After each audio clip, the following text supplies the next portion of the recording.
শুভ দোল পূর্ণিমার শুভেচ্ছা সবাইকে। পূর্ণিমাটা যেহেতু কাল থেকেই পড়েছিল, তাই অনেকের বাড়িতে কালকে পুজো হয়ে গেছে, কিন্তু আমাদের আজকে সকালে পুজো হয়েছিল। মা সব পুজোর জোগাড় করেছে, সিন্নি মেখেছে, সব কিছুই করেছে। লাস্ট ফিনিশিং আমি একটু দিচ্ছিলাম, আর ভিডিও তো আমি করবই তোমাদের জন্য, তোমাদের ভালোবাসার জন্য, তোমাদেরকে দেখাবার জন্য। তো সেই ফিনিশিংটা করে আমি ভিডিওটা করছিলাম, আর বসেই ছিলাম, ঠাকুরমশাইয়ের অপেক্ষা করছিলাম। তো ঠাকুরমশাই এসে যায়, আর আমাদেরও বাড়িতে পুজো শুরু হয়ে যায়।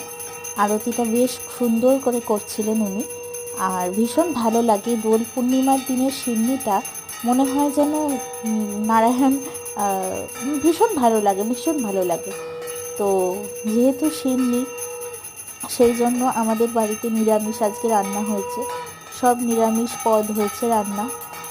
মা বাবা ঠাম্মা কাল থেকে ভাত খায়নি, তো তারাও আজকে ভাত খাবে। তো হয়েছিল শাক, আজকের মেনুতে ছিল শাক, ঝিঙে আলু পোস্ত, পোস্তটা মাখো মাখো ছিল, আর ছিল টকের ডাল।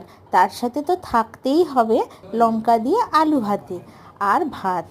বেশ সুন্দর করে শাক দিয়ে মাখিয়ে আগে ভাতটা খেয়েছিলাম, তারপরে টকের ডাল দিয়ে আলু ভাতে মাখিয়ে, আর পোস্ত আলু, ঝিঙে আলু পোস্ত দিয়ে মাখিয়ে ভাতটা শেষ করলাম।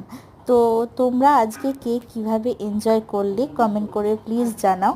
আর সবাই ভালো থেকো, সুস্থ থেকো। টাটা।